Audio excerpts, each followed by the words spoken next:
B.Com, BSc, MA, M.Com करें विश्व की सबसे बड़ी यूनिवर्सिटी इग्नू से। सॉल्व असाइनमेंट्स और गाइड बुक्स प्राप्त करें। संपर्क करें Mahakal computers, DAV PG college के पास, पंच मंदिरा मोड़ से दाहिने, सिवान। निकोरिया मासिक अनियमितताएं, बच्चेदानी में गांठ, बच्चेदानी बाहर निकालना और डिलीवरी से जुड़ी हर समस्याओं के लिए आज ही आए डॉक्टर वंदना कुमारी के पास। पता है डॉक्टर रामाजी चौधरी से 100 कदम पूरब, डॉक्टर कॉलोनी, सिवानी। अधिक जानकारी के लिए नीचे दिए गए नंबर पर कॉल करें। वर्तमान अध्यक्ष रामायण चौधरी पर पूर्व अध्यक्ष मनोज सिंह ने कई गंभीर आरोप लगाए हैं। मनोज सिंह ने कहा कि जब वे 2014 में अध्यक्ष थे तब उन्होंने रामायण चौधरी को 25 लाख का सीसी किया था। वो सीसी बढ़ के अब करीब 7 करोड़ से ऊपर पहुंच चुकी है। वहीं 2018 तक वर्तमान अध्यक्ष रामायण चौधरी के सीसी बैंक खाता पर 39 लाख से ज्यादा का ब्याज लगा, जिससे समय समय पर बैंक द्वारा उस ब्याज को वापस भी कर दिया गया है। 2018 के बाद रामायण चौधरी के सीसी बैंक खाता पर किसी तरह का कोई ब्याज नहीं लगा हुआ है। मनोज सिंह ने कहा है कि 25 लाख का सीसी के बाद रामायण चौधरी अध्यक्ष बनने के बाद उस सीसी बैंक से करीब 7 करोड़ रुपया उठा चुके हैं और एक दिन में कभी 17 लाख तो कभी 15 लाख का निकासी किया। मनोज सिंह ने कहा कि अभी तक कुल 3 करोड़ के आसपास ब्याज होना चाहिए, तो पहले 2018 में माफ हो गया। वहीं 2018 के बाद कोई ब्याज नहीं लगा। ये साफ तौर पर एक बड़ा घोटाला है। पूर्व अध्यक्ष मनोज सिंह ने वर्तमान अध्यक्ष रामायण चौधरी और उनके बोर्ड पर गंभीर आरोप लगाते हुए कहा कि 3 वर्षों में प्रतिवर्ष मूल वेतन का 30% की बढ़ोतरी की गई। मनोज सिंह ने कहा कि कहीं भी इतनी प्रतिशत की बढ़ोतरी प्रतिवर्ष नहीं की जाती। जैसे कोई कर्मचारी का सैलरी 10,000 प्रति महीने है, उस कर्मचारी की सैलरी 3 वर्ष में 22,000 से ज्यादा यानी कि डबल से भी ज्यादा सैलरी 3 वर्षों में हो जाती है, जो पूरी तरह से पद का दुरुपयोग है। न्यूज तक से परवेज अख्तर की रिपोर्ट। मेरे द्वारा कोऑपरेटिव बैंक के चेयरमैन श्री रामायण चौधरी के द्वारा 1 करोड़ नहीं 5 करोड़ लगभग 7.5 करोड़ का आरोप लगाया जा रहा है कि उन्होंने घोटाला किया है, वो भी अपने अकाउंट से। उनका 2014 में मेरे द्वारा 25 लाख का कैश क्रेडिट अकाउंट खोला गया था और 25 लाख लिमिट किया गया था। उस 25 लाख के अगेंस्ट में जब वो 18 में चेयरमैन बने तो 18 के बाद उनका क्रेडिट लिमिट बढ़ के बिना बोर्ड के अप्रूवल के, बिना किसी सक्षम पदाधिकारी के अप्रूवल के 30/6/2022 को 5.5 करोड़ रुपया मूलधन विदाउट इंटरेस्ट, अगर उसका इंटरेस्ट जोड़ देंगे तो लगभग 2.5 करोड़ रुपया होगा। इंटरेस्ट का इंटरेस्ट होता है, हर 3 महीने पर इंटरेस्ट जोड़ा जाता है, मूलधन में ऐड हो जाता है। उस तरह जोड़िएगा तो 3.5 करोड़ रुपया उन्होंने बिना किसी सक्षम प्राधिकार के पदाधिकारी के अनुमोदन के उनके द्वारा पैसा कैश विड्रॉ किया गया है। 17 लाख रुपए 15 लाख रुपया का कैश विड्रॉ किया गया चेक के माध्यम से। वो जब जेल में थे उस समय भी उनके द्वारा चेक काट करके पैसा रिलीज किया गया, जो एक अपराध है। कोऑपरेटिव नियम के अनुसार, बैंकिंग रेगुलेशन एक्ट के अनुसार, आप चेयरमैन या बोर्ड का कोई भी सदस्य किसी प्रकार का कोऑपरेटिव बैंक से लोन नहीं ले सकता है, ये प्रावधान है। लेकिन सबको इन्होंने धत्ता बताते हुए इन्होंने 7.5 करोड़ रुपया का घोटाला किया है, नंबर 1। नंबर 2, मनीष द्विवेदी ग्राम चक्री दरौली के फर्जी केवीपी किसान विकास पत्र के अगेंस्ट में चेयरमैन के मिलीभगत से, सत्येंद्र कुमार MD के मिलीभगत से 75% के जाली केवीपी के अगेंस्ट में लोन दिया गया है। वो केवीपी किसान विकास पत्र जाली है, उसके अगेंस्ट में 75% लोन दिया गया और उसका सत्यापन नहीं कराया गया और चेयरमैन के मिलीभगत से 45 लाख रुपया निकल गया, जो आज के तारीख में लगभग 70-72 लाख रुपया हुआ है।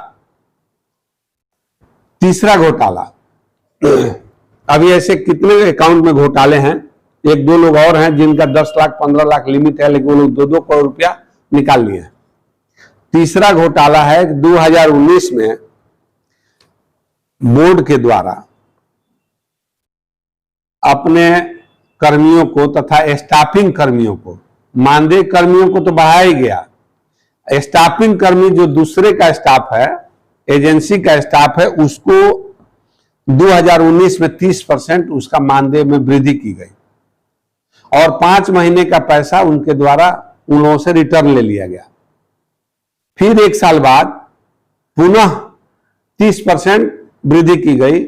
आज 4 महीने का पैसा उन लोगों से बैक डेट से किया गया, चूंकि अप्रैल से इंक्रीमेंट हुआ और जून अगस्त में उनकी बैठक हुई और बैक डेट का 4 महीने का पैसा फिर कर्मियों से ले लिया गया। फिर 2021 में मूल सैलरी का 30% फिर बढ़ाया गया और उसमें से भी 4 महीने 6 महीने का पैसा ले लिया गया मैनेजमेंट के द्वारा, चेयरमैन और एमडी के द्वारा, संतोष कुमार झा और रामायण चौधरी के द्वारा। इस प्रकार 2019 में जिस कर्मी का सैलरी 10,000 रुपया था, 2021 में उसका सैलरी हो गया 23,000 रुपया। अर्थात इस 3 साल में डबल से भी ज्यादा वृद्धि की गई और इसको बैंक को चूना लगाया गया, बैंक को नुकसान पहुंचाने का काम किया गया चेयरमैन के द्वारा। इस प्रकार सहकारिता बैंक का छवि खराब हुआ और चेयरमैन ने पैसे का घोटाला किया। ये तो एक उदाहरण मैं दे रहा हूं, अनेकों उदाहरण है, इसका जांच कराना है मुझे। आरबीआई को मैंने लिखा है, नबार्ड को लिखा है, ये सेक्रेटरी प्रधान सचिव सहकारिता विभाग को लिखा है और मैंने सहकारिता मंत्री भारत सरकार को भी लिखा है। इसकी जांच होनी चाहिए। एक संतोष कुमार और सत्येंद्र कुमार एमडी के समय में इस तरह का घोटाला हुआ। यानी जो भी कर्मचारी है आउटसोर्सिंग में प्रति वर्ष उनका 30% बढ़ाया गया। हाँ, तो वो 2-3 साल बाद वो लगभग 100%, 110%। क्या ऐसा प्रावधान है कि हर प्रति वर्ष 30%? नहीं, ऐसा देश के इतिहास में ऐसा किसी संस्था में नहीं हुआ होगा कि हर वर्ष 30% बढ़ाया जाए। जो आप और वो भी दूसरे के कर्मचारी को, अपने कर्मचारी में दूसरे कर्मचारी को। जो आप आरोप लगा रहे हैं रामायण चौधरी पे कि 25 लाख का सीसी हुआ था, आज लगभग 7 करोड़ के आसपास हो गया है, उसमें कितना ब्याज माफ हुआ है और कितना कुछ ये है? देखिए, रामायण चौधरी के द्वारा 2018 में वो चेयरमैन बने, 18 से लेकर 20 तक, 2019-20 तक टोटल 39 लाख रुपया उन पर ब्याज लगा, 2 करोड़ 13 लाख के अगेंस्ट में। उस समय 2 करोड़ 13 लाख रुपया उन पर ड्यू था, तो 39 लाख रुपया को रिवर्स कर दिया गया, वेव कर दिया गया, जो किसी भी नियम के खिलाफ है। ये बैंक को डायरेक्ट क्षति पहुंचाया गया।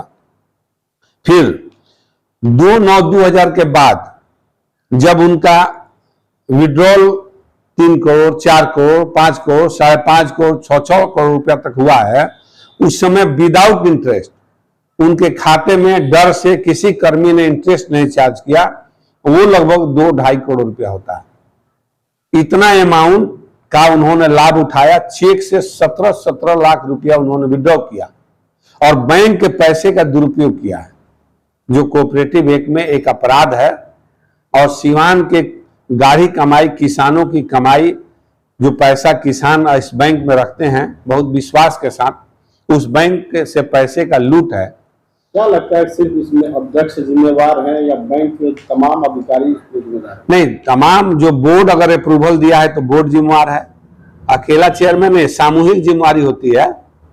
एमडी भी उतने ही जिम्मेवार है जितना कि चेयरमैन जिम्मेवार। क्या लगता है इससे बैंक सिवान में कोऑपरेटिव बैंक जो अच्छा चल रहा था आपके रीजन में, वो अब डूब जाएगा? मैं इसलिए आपसे आज बात मीडिया के सामने आया हूं, ये मैं 1 महीने से जान रहा हूं, लेकिन मीडिया को बताना ये मैं उचित इसलिए समझता हूं कि अगर ये नहीं बताई गई सिवान की जनता को, चूंकि सिवान के जनता के पैसे से बैंक बना है, किसी व्यक्ति के द्वारा नहीं बनाया गया है। चेयरमैन आज है, कल नहीं रहेगा कोई भी व्यक्ति, लेकिन सिवान की जनता की, किसान की गाढ़ी कमाई को कैसे लूटा जा रहा है, कैसे बांटा जा रहा है, कैसे फर्जी केवीपी और किसान विकास पत्र के माध्यम से दिया जा रहा है, इसको दर्शाने के लिए मैंने मात्र 3-4 उदाहरण मैंने आपको दिया। अभी सैकड़ों उदाहरण हैं जो बैंक में फर्जी कागजात दे करके लोग लोन लिए हैं, पैसा एनपीए हो गया है, बैंक की आर्थिक स्थिति चरमरा गई है।